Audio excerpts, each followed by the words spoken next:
Hey everyone and welcome to PrepFusion. I'm Anish and today we will be starting the lecture 4B of time domain analysis, right? So in the previous lecture we are also studying the impulse response of a second order system.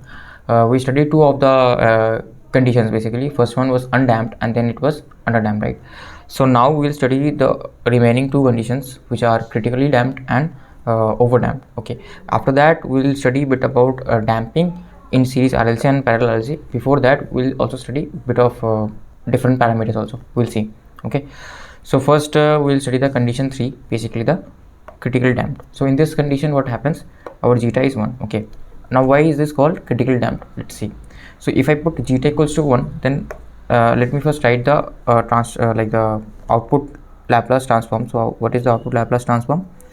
C of s equals to omega n square s square plus 2 zeta omega n s plus omega n square. Okay, so yeah, this is this one. So this is equals to omega n square and I put zeta equals to 1, so this becomes s square 2 omega n s plus omega n square. Okay, so this is what this transformation is. Now what are the poles for this one? So if I find the poles for this one, so like if I write the general equation for the poles, right, that I wrote down at earlier for like when I derived this transformation, I mean the output.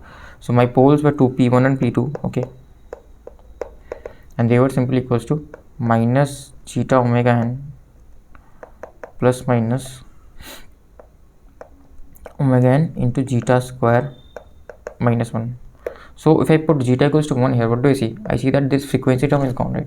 I have only this minus zeta omega n.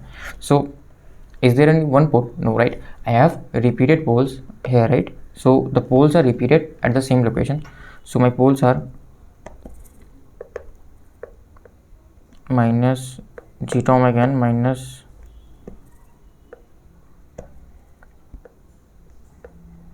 zeta omega n, right? Okay, so yeah, now what does this mean? This means like for critical damped system I have negative real repeated roots, right? So these things you have to keep in mind. So like for underdamped system, what was the thing? So I had complex conjugate roots, right, on the left up side of the j omega axis, and for undamped my roots were on the imaginary axis. Okay, imaginary conjugate. Okay, so like these are the things that you have to remember basically. Okay, this will help you in solving the questions. So my two poles like this, so this means negative real repeated roots. Okay, so yeah, this is basically what my poles are. Now like let me write down the equation basically. So what, like let me find the time response basically. So in like in this sigma j omega plane where I'm lying here, right? So here I have two roots which are repeated, so minus zeta omega n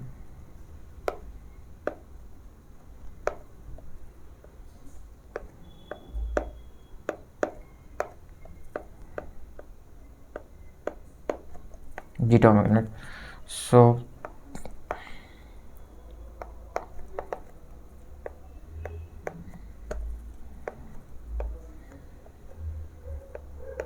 like what I can rewrite this as, this is like a square form, right? S plus omega n whole square. So yeah, I can rewrite this s plus omega n whole square. Okay, so this is s plus omega n whole square. Now if I take the Laplace inverse of this, what will be this? So this, right, if you remember, this is like a basically what do you say, I mean that ramp, right, ramp formula. Okay, so what do I have? So this is just simply 1 over s square has t, so this will have omega n square will be at here and this will be t will be there, but as here s is shifted by omega n, so here an exponential term will come which is minus omega n t. Okay, so this will be my time response basically. Okay, this will be my time response. Now the thing to note here is how will my graph look basically.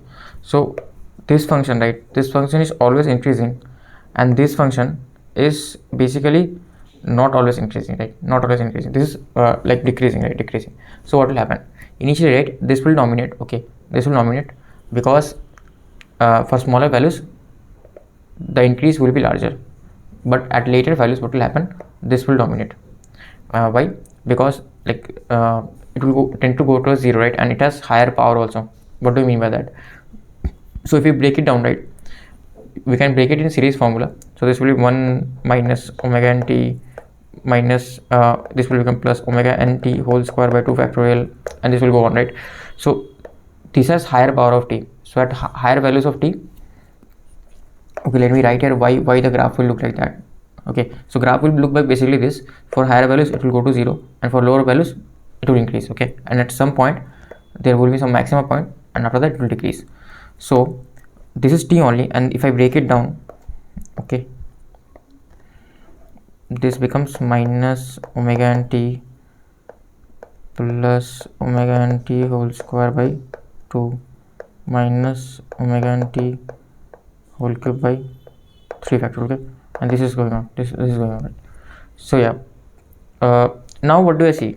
For lower values of t we can ignore this, right, because like let's say if my t is equals to 0.01, so this term I can ignore, right, because 0.01 whole square will be even lesser. It's basically 0.001. Okay, so these terms I can ignore, higher order terms.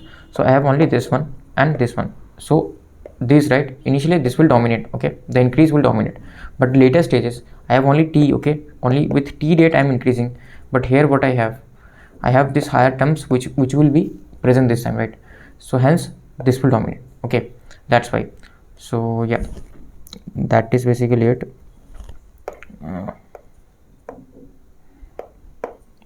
So this will go to a 0, right, go to a 0.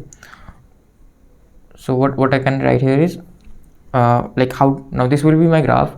Now here what I can say is there is no oscillation, right, no oscillation present. Okay, from this equation also I can see no oscillation present. So in critical damp, what is the first thing you observe? You observe is that there is no oscillation. Okay, and like the graph looks like this. Now the homework for you is, can you tell me the value of the Cmax, right? How to find the value of Cmax? Okay, how you will find? Just by putting values here? No, right? What you will do is simply differentiate this one and make this one the differentiation equal to 0, and at that point you find the value of t naught. Okay, and then the time at which the function becomes maximum, and then we put the time in the actual this equation t naught. Okay, so like why the slope here is positive, then the slope is changing sign, right? Negative. So here the slope changes sign. So wherever the slope changes its sign, that means there is some maxima or minima. If it goes from positive to negative, the slope sign, then that means there is some maxima, because it was increasing, then it started decreasing, right? Hence it will be maxima. If there is some negative and it changes its sign to positive, that means it is at minima. Okay, because it went up again, gone down, then went up, that's why. Okay, so yeah, that was the basic concept. So now like let's write few key points about the critical damping. So like critical damping is often referred to as idle damping. Okay, critical damping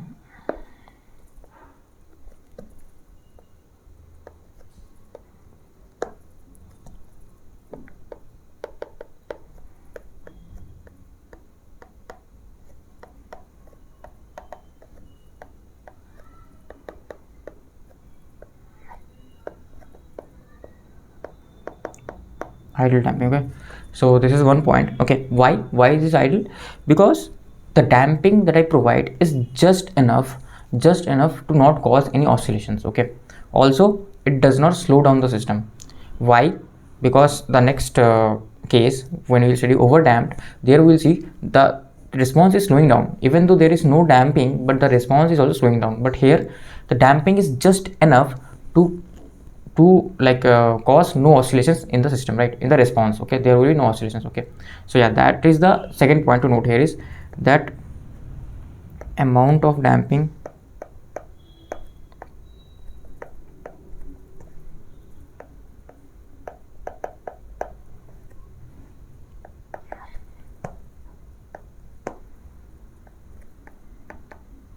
just enough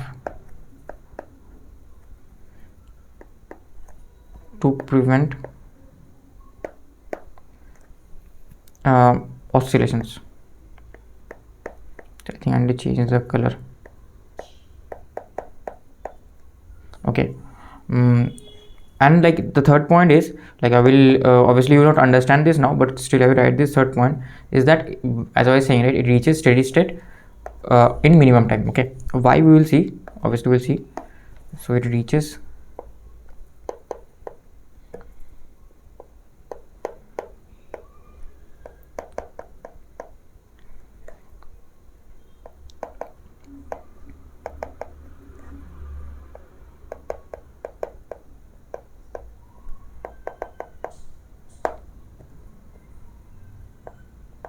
minimum time, right? So like we will understand why is this happening. So like what are the example of this one? The example of this one is a door closer, right?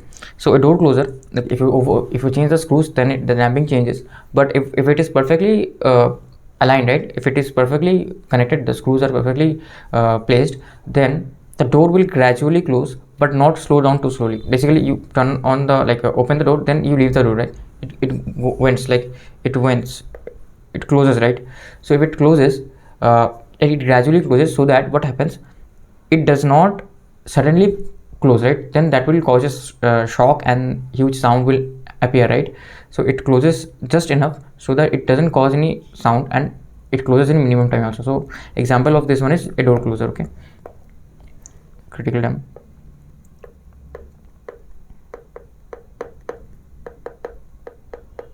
Okay, so yeah, now let's go to the condition 4 basically. So condition 4 is for overdamped. So here, why do you call it overdamped? Let's see. Zeta this time will be greater than 1. Okay, so again I will write the characteristic equation. So what I'll do, I will copy this one. Okay,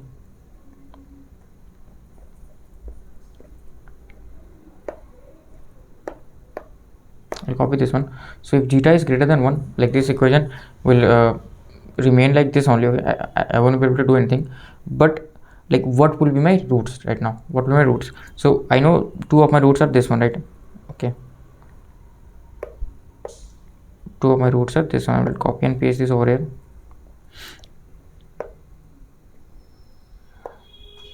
This one. So this time, right, I won't be able to do anything. So I will have two different roots which are negative. Okay, two negative unequal real roots. So my roots will be, as this one is positive, this time this one is positive, right? This is positive, this is not negative. Previously it was negative, so this is positive. So I get like obviously square root of some positive number is some number only, real number only. So I get this real number, so I will subtract from this one and then again add, but both of them will lie on the left hand side of the S-plane. Okay, why? Like I hope you understand that, like this is zeta square minus 1, so this will be something less than under root will be something less than zeta, as I explained in previous video also, I think. So if it is less than zeta, so this this multiplication whole product will be something less than omega and zeta, right? And this is also omega and zeta. So even if I add this one with this negative omega and zeta, I will still remain on the left hand side of the j omega plane. Okay, still, because this one is greater, this negative component is greater than the positive component. So yeah, so what is the overdamped system? What happens to the roots? The roots are negative real and they are not equal to each other, right? So let me write in different pen. Choose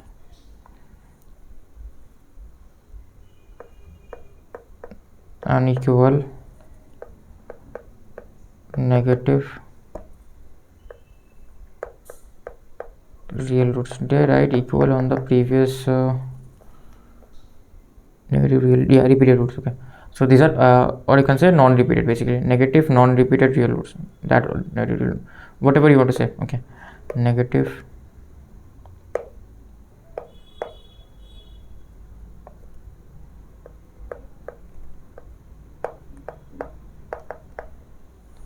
okay.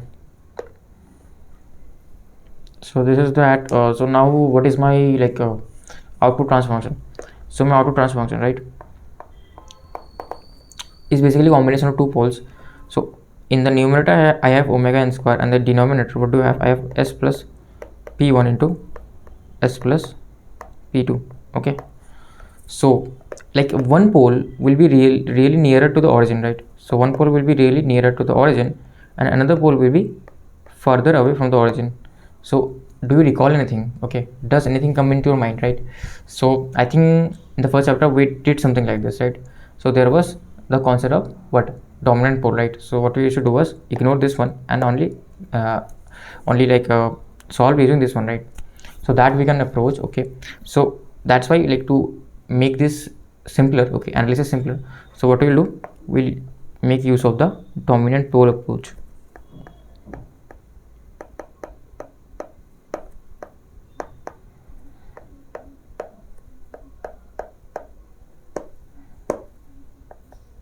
Okay, now if you make use of the dominant pole approach, so as my p1 will be much less than p2, okay, but in the negative direction, hence it is more nearer to the origin, so it will, the behavior of this one will be more dominating than this p2, right? Okay, I told like there in the first chapter I did a few examples also, from there also we understood, right? So as this is more nearer to the origin, okay, near to the origin. So now, so I will write my new transfer function. Okay, so what will be my new transfer function? C dash of s will be equals to it will be simply omega n square by s plus p1. I will ignore the that second term, right? So is this correct? If you are nodding, you are wrong, right? So you forgot one thing while using the dominant pole approach. What other thing we have to keep in mind? The DC gain should be same, right? So DC gain should be same. DC gain should be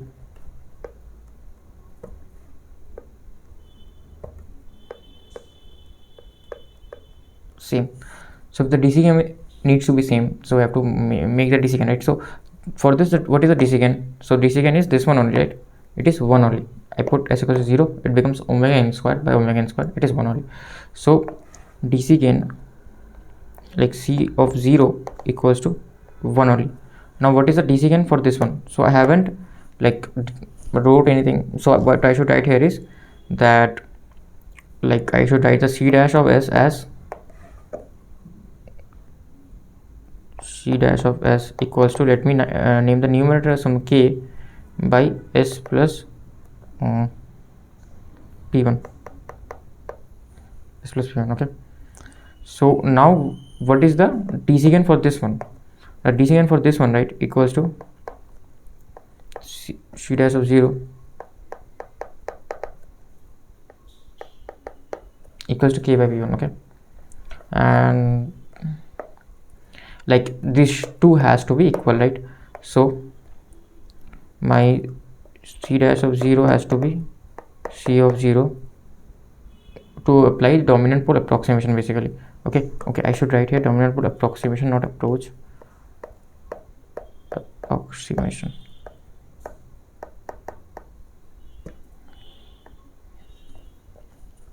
Okay, so now, right, basically like this is 1, this is not 1, this is k by p1. Okay, and this is 1, so k equals to p1. Now what is my p1? So like I haven't told you what is my p1 and p2. So like my p1, right, so I should name here only that okay, let me keep this one bit above.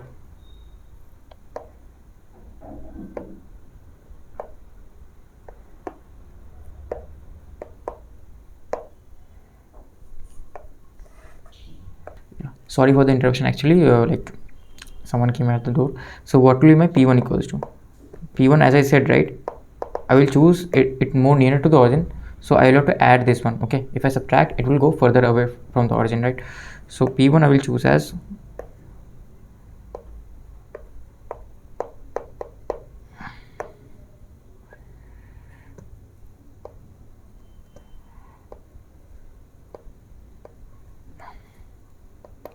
plus omega n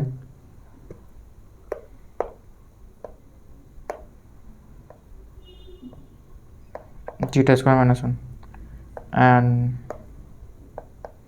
P2 will be this one, right, minus zeta omega n minus omega n zeta square minus 1. Okay, so this is basically G2 now, sorry, P2. So I will put the P1 over in that equation. Okay, so I will just copy this one. Okay, not this one, this one. So here K will be equals to this. Okay, this mess. So yeah, sorry, like, okay, one thing I messed up. Okay, no, this is fine only. So no, one thing I messed up is this is equals to, this is not equals to P1. P1 are the poles, but my here the terms will be different. Okay, this will be tough. So let me name this as P1 dash, right, because here, right, like if you can understand, so this will be okay. Like what I can do is,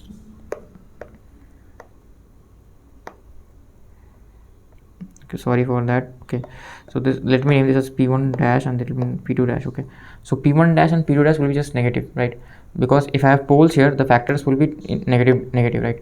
So this will be P1 dash. Okay, this one also be P1 dash, and P1 dash will be just negative. Okay, so basically what will happen, it will become like this one.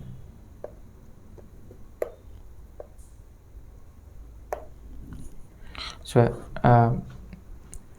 zeta omega n minus omega n root zeta square minus 1. Okay, so this is basically my K equals to. Okay, so now, right, like I hope you understand, right, what I did. Okay, let me restart again.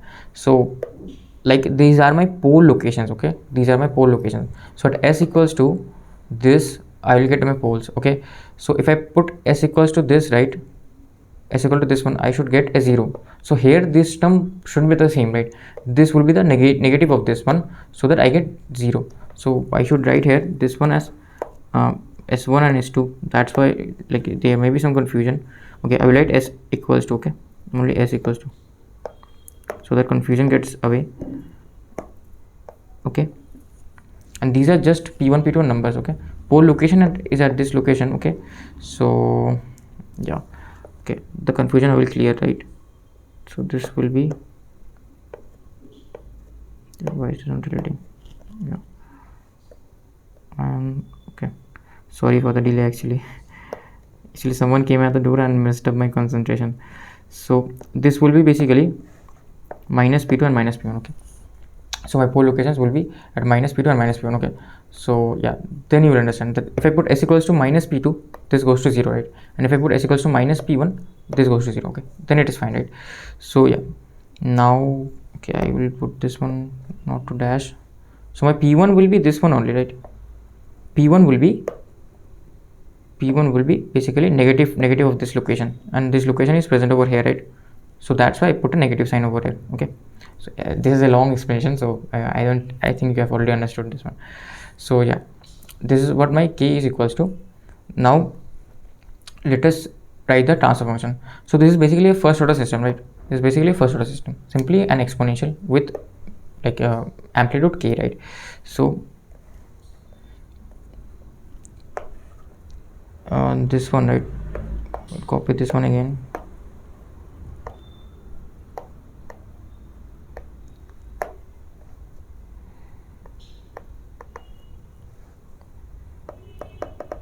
CT, and like what is K? K is basically this one, right?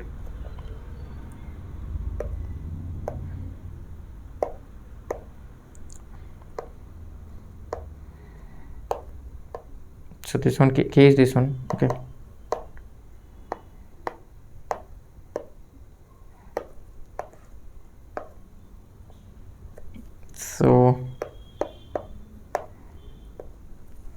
Okay, P1, what is P1? P1 is this one only. So this is omega. Okay, I will again copy and paste.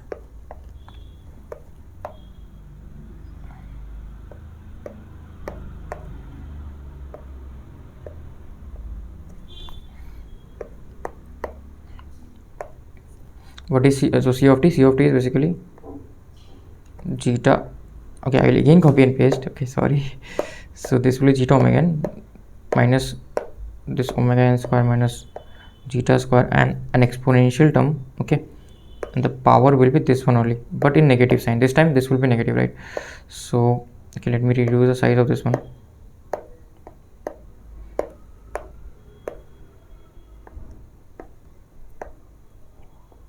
Into t, right?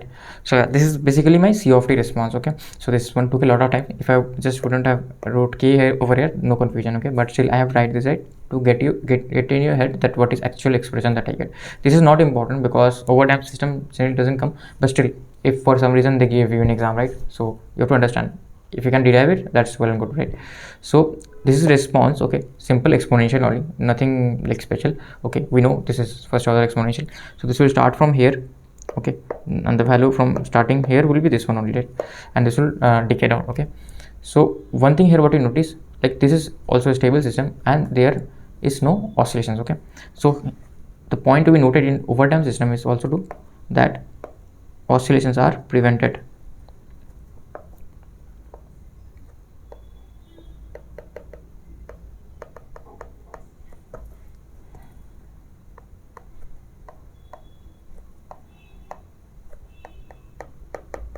Okay, oscillations are prevented. But what is the problem here? What is the problem here? It will take much longer time to reach steady state. Okay, why? When we will compare the systems, there we will understand why. Because like you see, due to dominant pole approximation, this pole is dominating, right? So my time constant, what is my time constant? Time constant is the inverse of the root, right? Inverse of the pole, basically negative inverse of the pole. So as my pole is more nearer to the origin, time constant is getting increased. Okay, but here what was my time constant here, right? If you see, it was further away from the origin. Okay, so this is my time constant only. It has two time constants. Okay, I mean the same only, but it has like this one only, right? This is the time constant, right? So that exponential term, whatever it had. Okay, so in this case it is further away from the origin, hence the time constant is like inverse of this one, so it is lesser, so it will take less time to reach steady state. But here what I can see, I told you, right, time constant is inverse of the pole. It is more nearer to the origin, hence it will take more time because the distance is less, so inverse of lesser distance will be high, right? So if it is high, time constant is high, so settling time will be high. Okay, so yeah, I told you, right, settling time. About settling time, I will also explain settling time for second order system also. It is a bit different, same definition, but the formulas are a bit different. Okay, so yeah, that's why this takes more time to reach steady state. Okay,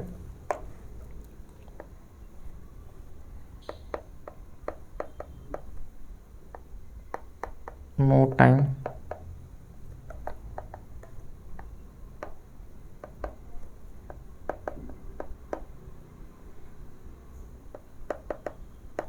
Okay, this takes more time to reach steady state. So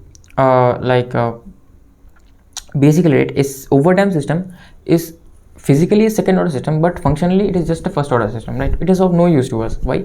Because I'm getting a first order response only, so why I will use a second order system? I will just use a first order system. Okay, what's the point? So the another point, like have you noticed, this is like a first order response only, right? So functionally, like overdamped systems,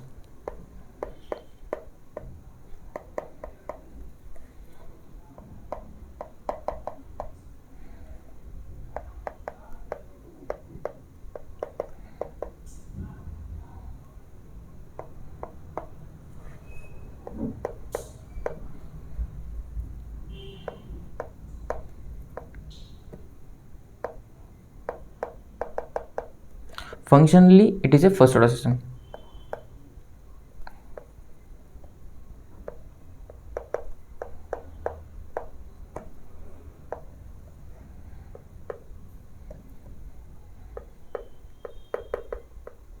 Okay, so yeah, this is basically, but few points to note about overdamped system. And like we're finished with the four dampings basically. So now I will tell you the few key points about damping. So first one is damping ratio gives the information about the stability of the second order system. Like I hope you understand it. So in this case, like if it is overdamped, obviously it is dying down. The impulse response is dying down. What does that mean? If the impulse response is dying down, that means the system is stable, right? Stable. And here also critical damp also, here the impulse response was dying down. Okay, it's stable. Like in the previous, this one underdamped case, okay, impulse response was dying down. Okay, but in here the case one, okay, undamped condition, the impulse response was oscillating. Okay, it was not dying down. Okay, hence that's why this system is not stable. Okay, this is marginally stable because it is oscillating between two fixed points. So yeah, that was basically about the damping ratio, like how does it tell us about the stability. So damping ratio changes, stability changes. Okay, so yeah, that was one. Then damping ratio describes the performance of the system. So like I told you, right, this one is slower. Okay, overdamped system is slower, but no oscillations are present, absolutely no oscillations. But here my like critical damp system are best. Okay, they're best, that's why they are known as ideal damping. No damping is present also, like no it takes minimum time to reach steady state also. So like this is the best performance. That's how damping also tells us about the performance. Like under damp there are oscillations. Okay, under damp there are oscillations, and like in undamped there are only oscillations, right? No settling. Okay, so that's how damping also tells us about the performance. Okay, so I hope you covered the 2 points. So now I got a wrote a table of results. Okay, summary. So like this one is very important. So whenever you are doing revision or something, you go through this table, right? You go through this table and you will find everything. So if zeta equals to 0, then we have undamped system. The poles are complex at the imaginary axis, like a conjugate at the imaginary axis, and the response will be something like this, impulse response, and they will be imaginary conjugate, and system will be marginally stable. And for underdamped we get like this, complex conjugate poles, and it will have oscillatory behavior, and it will die down. So the roots will be complex conjugate roots on the left hand side of the S plane, right? And the system will be stable. For all these three, the system will be stable. Okay, so I will not repeat this again. So these two we just did. Okay, I will not repeat this again, just this is for your proper note side. And next one is, now this one is interesting. Okay, now if my zeta is negative, okay, if my zeta is negative, this is actually practically not possible. Practically it is possible, but practically generally not used, right? Practically how can we make zeta negative? Basically using some positive feedback and some like amplifier, all those things, right? So don't use this generally. Okay, we don't use this generally, but like this should be known to you. Okay, so if zeta is negative, system will be unstable. Okay, keep that in mind. Why? If zeta is negative, as I told, right, poles will be on the right hand side of the S plane. So basically you are understanding that system will be always unstable. Now if system will be unstable, my impulse response will basically blow out. It will blow out, right? It will not settle to die down. It will blow out. Okay, so here for the 3 responses, you see it will blow out. So let's see one by one. Obviously I will not derive all this. Okay, if you want to, you can do this in homework. Okay, so if my zeta is between 0 to -1, okay, then it is called as negative underdamped. Okay, it is not actually, there is no certain name for this, but we can name this as negative underdamped. Okay, we can name this. Okay, there is no certain name because this is not actually used. Okay, that's why we can just name this anything. Okay, we can just name this anything. So we can name this unstable underdamped or whatever you want to say. Okay, so this we can call this negative underdamped. And what do we call this one? So this basically, right, the poles will be complex conjugate, like just they will be related with the previous case only, zeta greater than 0, but the difference will be, instead of the poles lying on the left hand side, they will lie on the right hand side. They will be mirror image, right? Simply mirror image. So here they are here, and here they are here, simply mirror image, right? So, and this one is also similar. So there is oscillatory behavior, but what is happening is that it will blow out. Okay, it will blow out basically. So yeah, this is basically the response for negative underdamped. That is if my zeta is between 0 to -1, right? System will be unstable. Now if my zeta equals to -1, then what will happen? If my zeta equals to -1, it will be negatively critically damped, so it is of no use. Basically what happens, it shoots up, suddenly shoots up, right? And it doesn't stop, shoots up. Okay, and poles will be repeated on the right hand side, okay, of the S plane. And if zeta is less than -1, it will be negatively overdamped, and the poles will be two different poles, okay, and here there will be one pole and here there will be one pole unequal, okay. One will be nearer to the origin, just like the previous case, okay. And it will just start from some value and it will shoot, not slowly, it will shoot slowly, it will shoot more faster, blow up more faster, it will blow up slowly, okay. This has positive unequal real roots, this has positive equal real roots, and this has complex conjugate roots, right? So all these three are unstable, okay. So yeah, so like this is also another thing, okay. These are generally found in many books also, okay. I found this in books also. So what this is representing is basically the whole is sigma plus j omega plane, and if I move my move from one place to another. So why did we start our class, right? We start from undamped at zeta equals to 0. So here what is the value of the pole? Pole was plus minus j omega, so this is plus j omega. So if I move from here to here, I come, okay, like if I move from here to here, what do I go? Where do I go? I go to the underdamped, right? Underdamped. Here the poles will be complex conjugate, okay. So I go to the underdamped, okay, I will get oscillating behavior. So zeta is between 0 to 1 and the behavior will be like this one, okay. So I'll go down, okay. Now from between 0 to between this point to this point, my zeta is between 0 to 1. Now I come here, my zeta becomes 1, so zeta is increasing, right? This is the locus of my zeta. So here zeta was 0, now zeta is increasing and coming to here, okay. So zeta comes here. Now what do I get? I get a critical damped response. So this is basically like this one, okay. So there will be no oscillations and it will reach steady state much faster. But after I increase my zeta even further, what happens?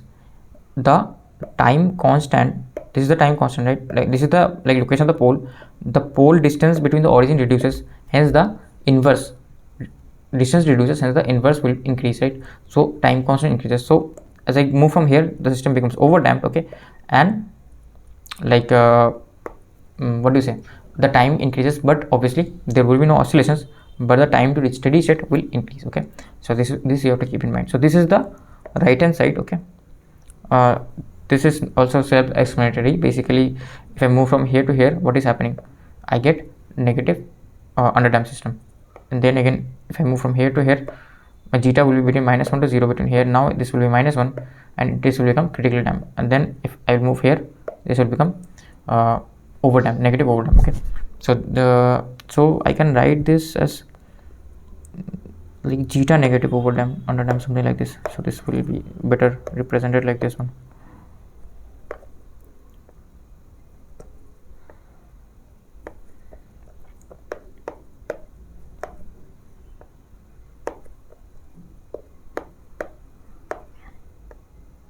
Okay, so yeah, this has no actually naming, actually this is just for our understanding. So for in question, if this comes up, because they may twist you in question, right? So that in practically these are generally not used, okay. And one more thing, this is like a circle and we are starting from here. So what is the distance? So what was the pole location here? It was omega n. So here it will be omega n. So wherever you go, right, like wherever you go, one thing you notice, my radius of the circle will be omega n. We'll do one thing, like we find one topic. I mean, in the next few slides, I will do one thing. There you will understand what do I mean by this. But just keeping in mind that if I'm at this point, right, at this point, I have some real component and some imaginary component, right? So if I take the square of those two things, obviously the distance that we used to do, right? So the radius of the circle will be simply omega n, okay? So yeah, that is the main thing. So let me compare the time constants, okay? So like comparison of time constants.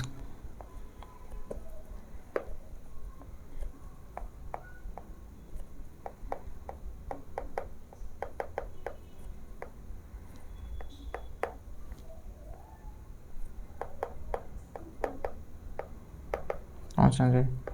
So if I compare the time constant, basically, right, where is my undamped? So in undamped I will have two poles, one here and one here, right? But I will ignore the other one. I will choose the pole nearer to the origin. So in general, this is my underdamped, and what is the real part? Real part is somewhere around here, right? So the distance is more, okay, hence the time constant will be inverse of this one, okay. So if my time constant is inverse of this one, so it will be simply lesser, it will be simply lesser than the over damped. Okay, so this distance is less, so it will be more. So, and this distance is even further, right? So this is the furthest distance. What is the distance? It is basically omega n. Okay, this is a circle, right? So the radius will remain same, this will be omega n. Okay, so so this is omega n. So now, right, my time constant for the critical damped system, like this distance is the highest. If the distance is highest, the inverse of that will be lowest, right? So time constant for critically damped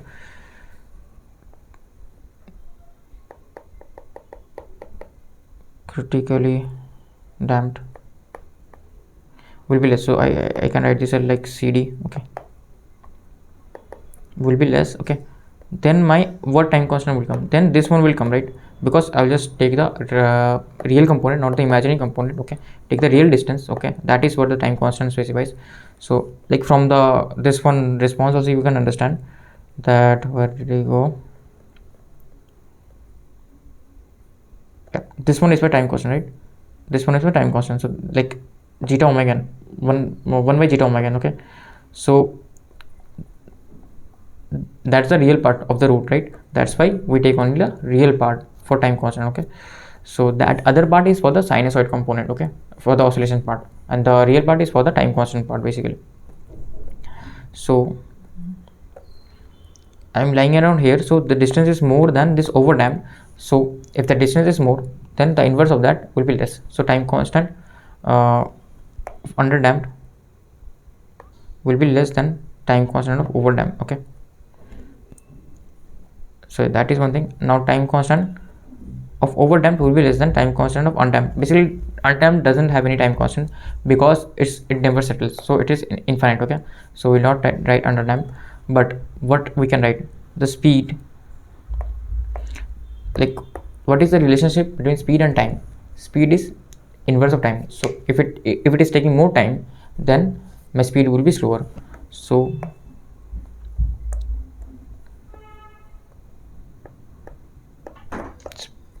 speed of critical damped is more than speed of under damped, and speed of over damped, right? So speed of over damped is the slowest. That's why I was telling in the previous points that my speed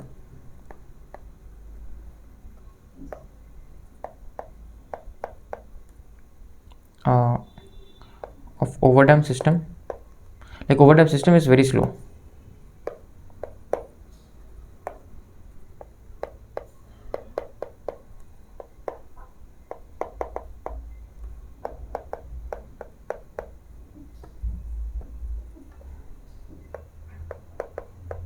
Okay, so yeah, that was basically for the damping parts. Okay, so all the dampings we did, okay, for the impulse response.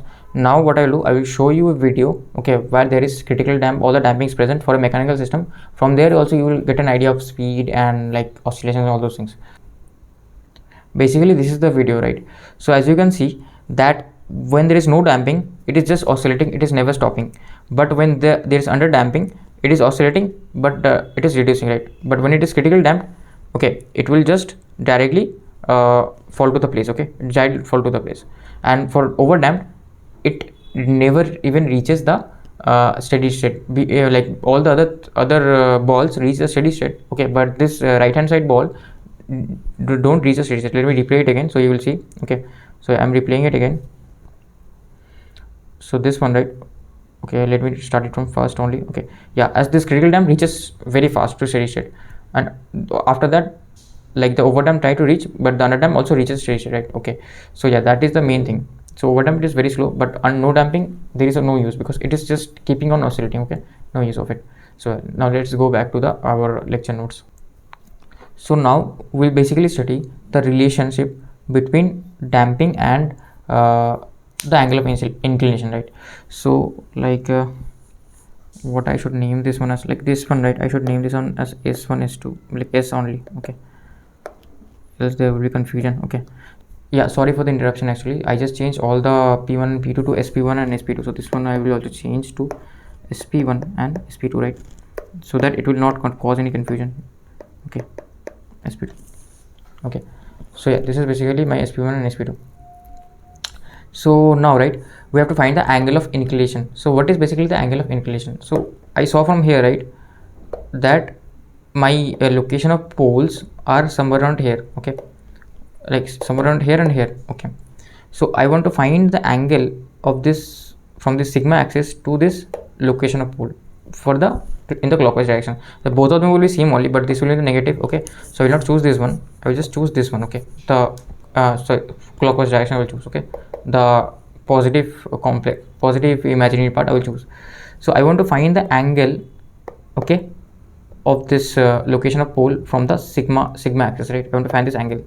So for finding the angle, what I can see a triangle, right? So I will make use of the obviously the tan theta, all those things. Okay, so now let me name the points, and from there you will understand. So here, right, I will copy this one.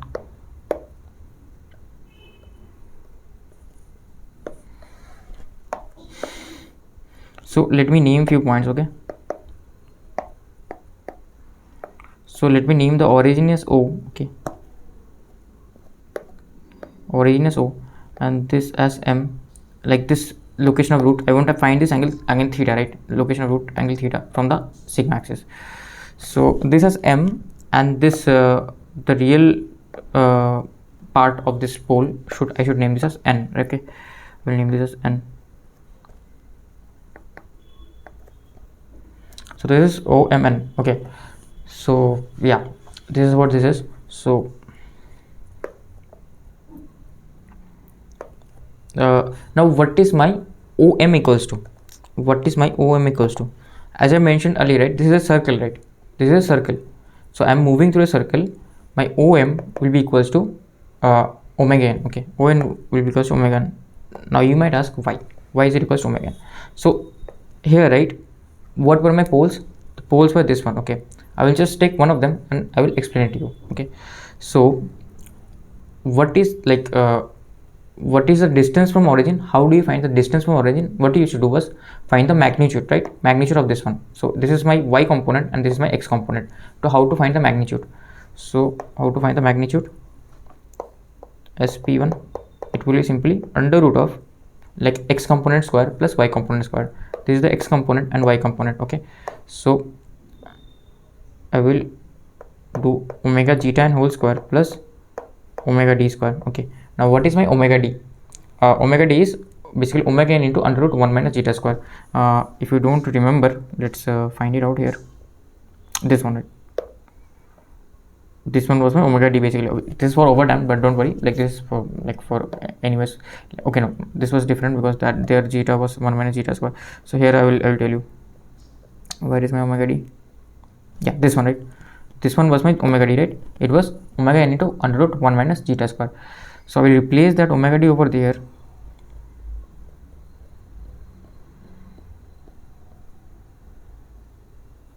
If I replace the omega d over here, what do I get?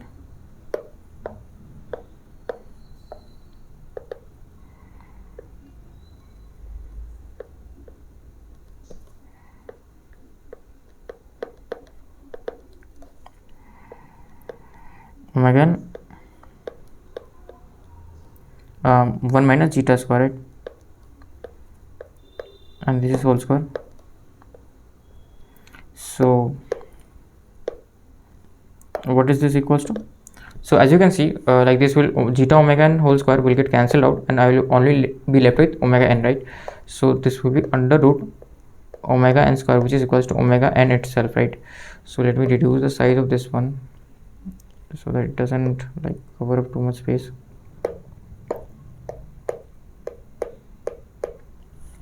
So it will be omega n itself. So yeah, that's what basically my OM is. This is the distance, right? So yeah, it is omega n itself. Now what is my ON? What is my ON? ON is this one, right? Distance from the x-axis of this real root. This is zeta omega n. Okay, this will always be zeta omega n. So this is zeta omega n. Okay, now what is my O? Okay, this O, this is done. And what is my MN, right? This distance. What is my MN? So this distance is parallel to this one. So this is omega d itself. Now what is my omega d? Omega d is omega n under root 1 minus zeta square. So mn equals to omega d itself. And what is omega d? Omega d is omega n into under root 1 minus zeta square. Okay, so this is my omega d equals to. So now what I will do, I will apply few simple trigonometric equations, right? So first one is, what is my tan theta?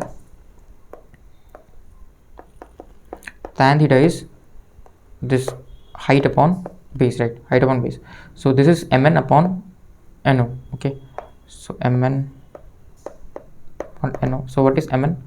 Mn equals to omega d, which is omega n under root 1 minus zeta square, and no is basically zeta omega n. Okay, so what do I get? I get simply 1 minus zeta square by zeta. So this is not that much of a useful, okay, bit difficult to solve. I want relation directly in terms of zeta. So what should I use? So if I find the ratio of these two, right, then omega n will cancel. I'll get zeta only. So what is this? This is basically on by om. So on by om. So this is basically the cos form, right, base upon hypotenuse. So cos theta will be equals to on upon om, so which is equals to zeta omega n by omega n. So this is equals to zeta itself. So I get zeta directly as a function of this theta, right? So that is what my main aim was. Okay, I want the relationship between the damping factor and the angle of inclination. So why you might ask? Because this will come in handy while using it in formula, right? Because just in matter of seconds I can find my damping factor without going into complex calculations. When we will solve questions there, we will understand. Okay, so yeah, my cos theta is this zeta. So this is an important formula. So what I will do, I will write this in box, that you have to remember this. The angle of inclination cos theta equals to zeta, right? So, or the theta, what will be theta equals to? Theta equals to cos inverse zeta, cos inverse zeta, right?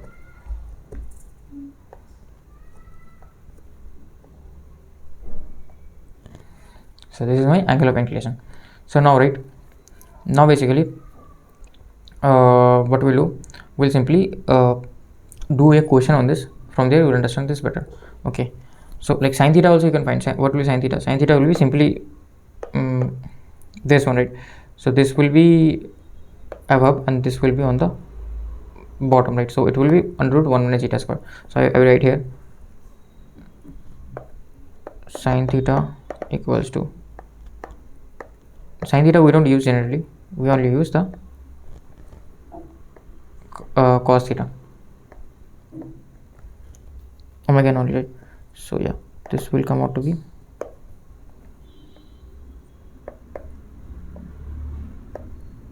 on zeta square. So yeah, now let's do one question, right? So okay, one more thing I forgot to tell you is that my zeta, right, this one zeta is directly proportional to the cos theta. So theta is directly proportional to the cos theta, but what happens to theta? What is theta in terms of cos theta? So if my angle increases, okay, what happens to cos theta? My cos theta reduces, right? So my cos 45 is 1 by root 2, it is 0.707. Then cos 60 is half, okay. Then cos 90 is 0, so it is reducing, right? So like between 0 to 180 I'm talking about, okay. So no, like 0 to 90 I'm talking about. So as theta is inversely proportional to the cos theta, hence theta will be inversely proportional to the zeta, right? That is important point. So this is also another important point to note here, that if I increase my theta, my zeta will decrease, okay. So here, like from the graph you can understand that from this graph, right, if I increase my zeta, why is my theta zeta decreasing? If I increase my theta, this real component, okay, real component is reducing. My omega n is constant, okay, omega n is constant, it is not varying, but this real component is reducing. Now what is the magnitude of this real component? It is zeta into omega n. this real component distance is reducing, omega n is constant, then what else can reduce? The zeta has to reduce, right? So that's why this zeta omega n will reduce. Okay, so yeah, that's why as I increase my angle of inclination, the zeta reduces. Okay, so let's now find the angle of inclination for the following damping ratio. Okay, first case is 1 by zeta is 3, and second case is 1 by zeta is 0.5 minus 1.5. So we'll just use a simple formula, right? So first case will be zeta equals to 3, so I will put like theta equals to cos inverse 3, right? Then what will see in a calculator? It will show a math error. Okay, show a math error. Okay, so obviously it will show, because cos theta cannot ever go above 1, right? So that's why it will show a math error. Okay, it will show a math error. So yeah, this is this one. So so basically, right, so how to do this? Basically, this is an overdamped system, right? So, and this angle of inclination concept is only valid for underdamped system. So we use this formula, that cos theta equals to zeta, okay, only for underdamped systems.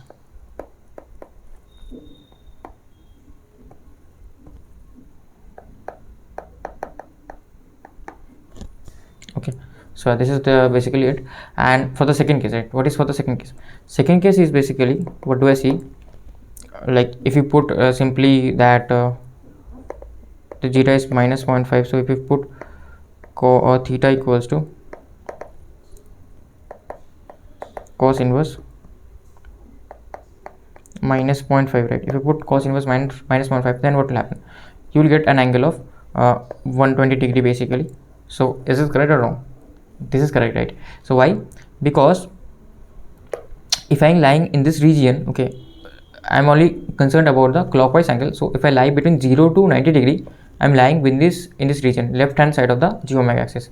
So my system will be stable in this region, okay, between 0 to 90 degrees. But as I cross this 90 degrees, right, I'm lying in this region again. Like if I can show it from the circle, I'm lying in this region, right? And here everything is unstable. So yeah, between 0 to 90, my system will be stable, like the angle of inclination. And if the angle of inclination becomes between this 90 to 180, then it becomes unstable. Okay, then it becomes unstable. So yeah, that was the basic case. Okay, here like as zeta is negative, okay, from negative zeta itself we can say the system is unstable. Okay, now from angle, how we can say? From angle we can say that if my angle theta is between 0 to 90, right, then it will be stable as zeta is greater than 0. As angle is between 90 to 180, okay, it will be unstable, right? By just angle of inclination, you can also say it will be unstable. Okay, so my zeta will be zeta will be less than 0. Okay, it will be negative, right? So yeah, now let's first do a bit of damping in simple RLC and series RLC and parallel RLC. So we have already derived the transfer function for series RLC, so I have already written it down. So I will just write the damping conditions. There I have just told you what is zeta and what is omega and all those things, but I haven't derived anything, right? So here I will derive. So one more thing to keep in mind is that wherever I am taking the output from, it doesn't matter, because this denominator will remain same, only the numerator will change. Okay, so if you find, now the homework for you is you take the output as this one, the voltage across this inductor. What you will notice, if you find the transfer function, this denominator will remain same, but the numerator will change. Okay, numerator will change. So now that was the one point I want to tell you. So I will compare with standard second order equation.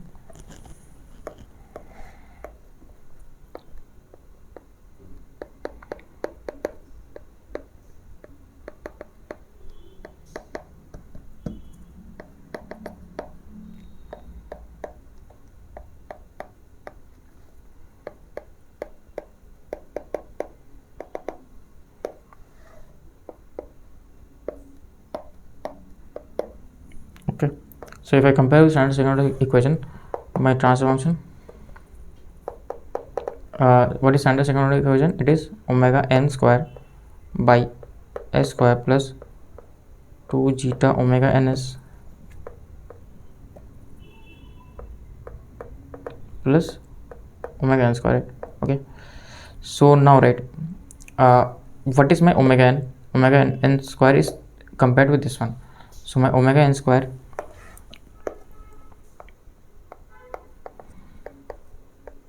one by LC, so omega n will be 1 by under root LC. Okay, so this is my natural frequency of oscillation. Okay, so this is my natural frequency of oscillation. Now let's find the zeta. So this 2 zeta omega n, okay, this 2 zeta omega n will compare with this r by, right? So this will be equals to r by. Now I will replace like zeta equals to r by 2l into omega n. So omega n is 1 by under root LC, so LC will go above. Okay, so I will get my zeta as r into under root c by l. Okay, this is 2 also. So my zeta, okay, this you have to remember, right? For a series RLC, zeta you should remember. This will also come in handy in the what do you say, in the network theory. There also I think they have this one, right? So zeta equals to r by 2 under root c by l. Okay,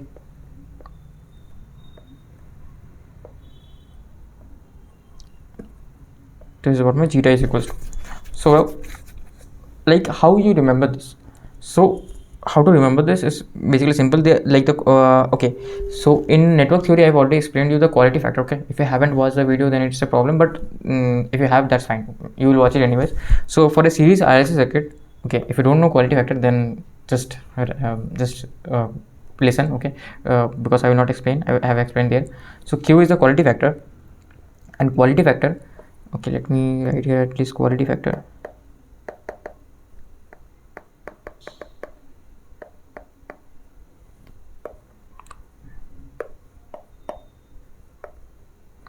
Quality factor, and quality factor is for a series RLC, it is given like this one, 1 by r under root l by c. Okay, and there also I have explained the relation between zeta and quality factor. So relation between zeta and quality factor, like Q will be 1 by 2 zeta. Okay, this relation will always follow. Now as I was saying, right, how will you remember all these things? Okay,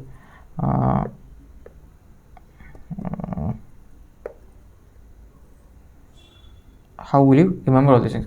So how to remember all these things? Basically, right, what you can do is, like this r has dimension of ohms, and this l by c, right, this also dimension, under root l by c has dimension of ohms. Okay, so if you don't know this, like this is known as the characteristics impedance. So this I think power system people study, and I don't know, in your EMFT also there is some like under root l by c term, right? So yeah, this is basically the unit of this one is ohms.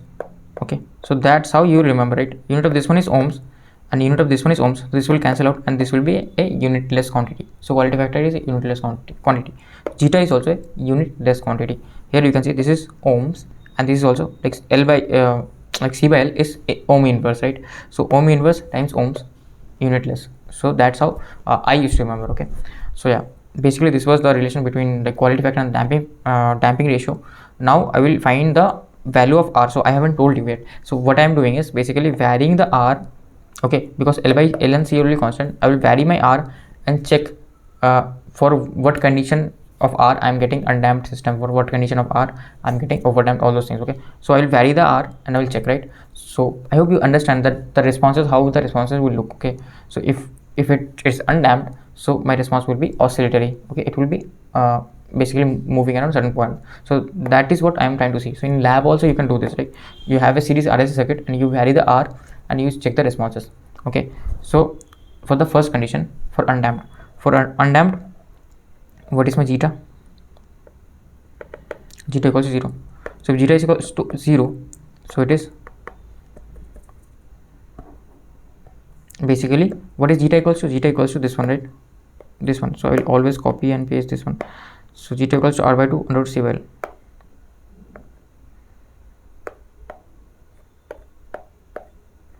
So which is equals to 0. So L and C are constants, so R has to be 0, right? L and C are non-zero, right? So R has to be, which implies R has to be 0. So if R has to be 0, that means the system doesn't have any resistance, okay? And that makes my system unstable, okay? So you are understanding, right? Resistance helps in stability of the system. So resistance is very important, okay? That's why if resistance is 0, then my system will behave like oscillatory. The system won't be stable and reach steady state, right? So yeah, so this is basically practically not possible, basically, because like R can never be 0. There will be at least some amount of resistance present, right? So that was it. Now what is the condition for underdamped system? Okay, so the condition for underdamped system, what is it? It is basically zeta, right? Zeta ranges between 0 to 1, right? So if zeta ranges between 0 to 1, then what is my zeta again? So zeta is this one, right? So I will multiply both sides 2 into like 2 and L by C, under root L by C. So this one will be 0 only, so R has to be greater than 0, okay? And if I multiply 2 into under root L by C, I get this one. So R has to be less than 2 under root L by C and between 0, okay? So this is how my response will look if my R is between these two values. So my R values will depend on the LC also, okay? That's how my damping is. Damping is related on everything, right?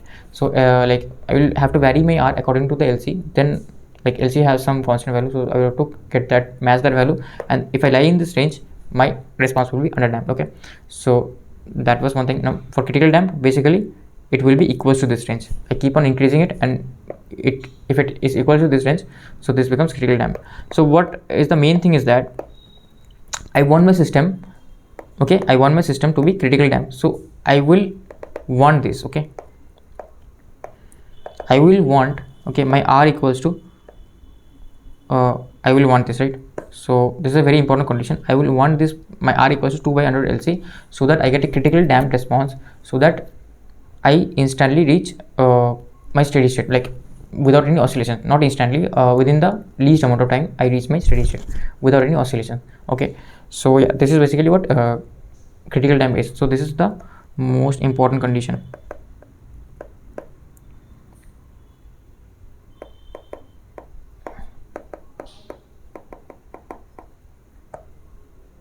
Okay, so now condition for overdamped, we don't want this, okay, but still we have to write the condition. Basically my R has to be greater than this. There is only one condition left, right? So basically zeta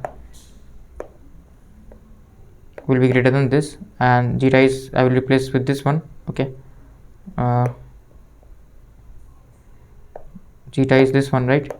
So I'll replace zeta with this one, and it has to be greater than 1. So my R has to be greater than 2 under root L by C. So if it is greater than 2 under root L by C, it becomes overdamped. So that is harmful, right? That is harmful.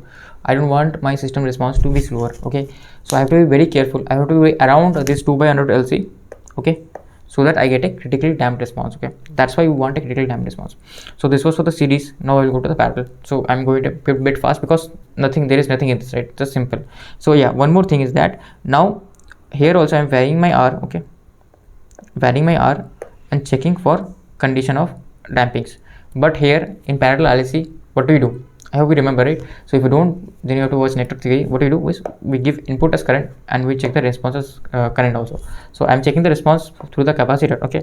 So through the capacitor, my transfer function is something like this. So the homework for you is you calculate how I get this response, okay? The transfer function, how I get this. Also for the inductor also you calculate, right? And what you will see is you will see different types of filters, right? Okay, one will be high pass filter, what will be this filter, and one will be low pass filter, okay? So all these things you will understand in analog electronics. So I'm not talking about filters right now. Filters will be taught in analog electronics, okay? So yeah, homework is you derive this one transfer function for this. I will not solve this because this will take time. I don't want to waste time, and also solve for this one, okay? So I'll directly get this one, okay? Now I will compare with again standard second order equation. So this one is the standard second order equation. I'll just copy and paste, okay?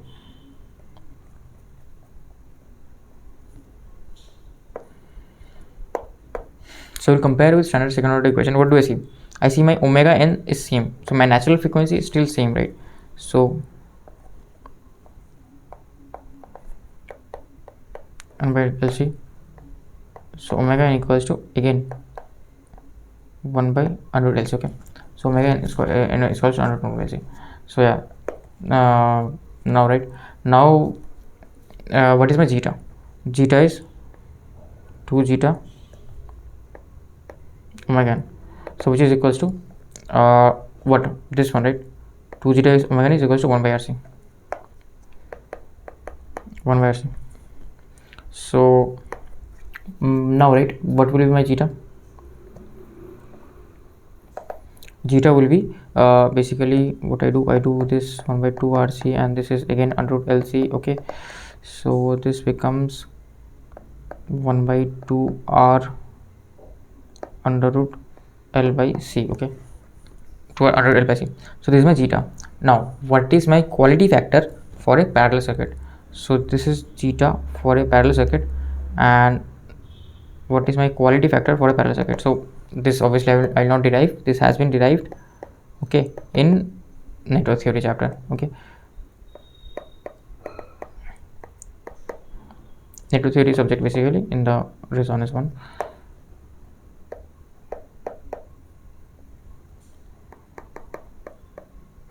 Okay,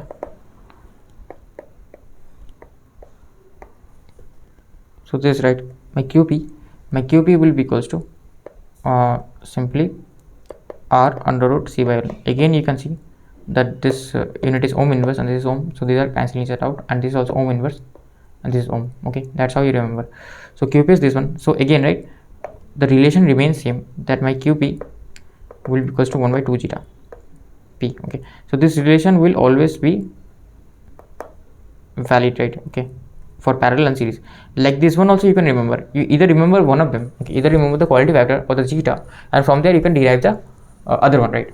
Other one. So that's how you don't have to remember two of them, you have to remember only one of them, and this relation if you remember, then simply you can solve, right? So yeah, this is valid for both series and parallel. Okay, so now let's do for the conditions, basically conditions for undamped. So again, for undamped the zeta will be 0. Zeta will be 0. If zeta is 0, then like this is my zeta basically, so this has to be 0, this has to be 0. So basically, right, my R has to be 0, right? No, so simply just putting zeros everywhere doesn't work. So here if I put R0, this blows up to infinity, right? So I can't put R0 obviously. So what I will put, one thing I can see is this is constant, and if I keep on increasing this value, right, if I keep on increasing this value, then this value is reducing. So R has to be infinite. R has to be infinite in this case. Okay, what does the R infinity signify here? If R is infinite, this is open circuit. Okay, only we have LC. So again, right, we have only LC component. Okay, not R. So if R becomes 0, what happens? All this becomes short circuit. So this ion hole will flow through here. So that doesn't make any sense, right? So this R infinity means open circuit, and this this circuit does not have any resistance component. Okay, so again that is not possible. Okay, practically not possible still. So but this for our undamped condition we have to make R infinity. Okay, so yeah, practically not possible, but what we can do, again repeating the same thing, we can use amplifier and compensate for the lost energy in the resistor. Okay, and provide the energy from the amplifier. Okay, that we can do. So now condition for underdamped system. So for underdamped, my zeta will lie between 0 to 1. Okay, if my zeta lies between 0 to 1, so this is my zeta, so this is 0 and this is 1. Okay, so now what I will do, so for this 0 case I know R has to be basically less than infinity, so I will solve one by one. So first I will solve for 0. Okay, 1 by 2 R L by C. So for 0, what I can see is if it goes to infinity, this becomes 0. If it is something less than infinity, this is some finite value. Okay, this is some finite value, so this will be greater than 0. So yeah, it has to be less than infinity. That is the only condition, it has to be less than infinity. Okay, so not only for this inequality, now let's go to the other inequality, that is this one, that my 1 by 2R under root LC is less than 1. Okay, so my 1 by 2 under root LC is less than 1, then what will happen? My R will be greater than 1 by 2 under root L by C. Okay, so my R is greater than 1 by 2 under root L by C. So this is the other condition. So R has to be less than this and it has to be greater than this. Obviously R can go to 0. If R goes to 0, like it will blow up. So yeah, R is not 0, it is greater than this. So my R is greater than under root L by C and it is less than the infinity, right? Less than infinity. Okay, so yeah, this is my condition for underdamped case. So this is a bit confusing. Okay, that's why I wrote it down differently. So yeah, now let's go for the critical damp. Critical damp is basically this one, right? I will keep this time what I'm doing, I'm keeping on reducing my R. There what I was doing, I was basically increasing my R, right? Increasing my R to get to that value. Here this condition will satisfy basically. So for critical damp, my zeta will be equals to 1. So again this will be equals to 1. So my R will be equals to 1 by 2 under root L by C. Okay, so there it was, I think, 2 under root L by C. Here it is 1 by 2 under root L by C. Okay, so this is what we want, right? This is the main condition that we want. We want our system to be critical damp. Okay, so this condition is very important. Okay, so as I explained in the series RLC also. Now for overdamp again, right? That borderline condition basically, zeta has to be greater than 1. Now if zeta has to be greater than, this will be 1 by 2R under root LC has to be greater than 1. So R has to be less than 1 by 2 under root L by C. Okay, so this has to be my R basically. So sorry, I did something wrong. This will be, okay, sorry. No, I did actually correct only. Am I doing something wrong? R has to be under root L by C. Yeah, I think I did correct. L by C, right? So basically these are my conditions. So I have like to save time, I have written a summary of result, okay, for this damping and all those things for parallel RLC and series RLC. So let me put a marker over here, divider.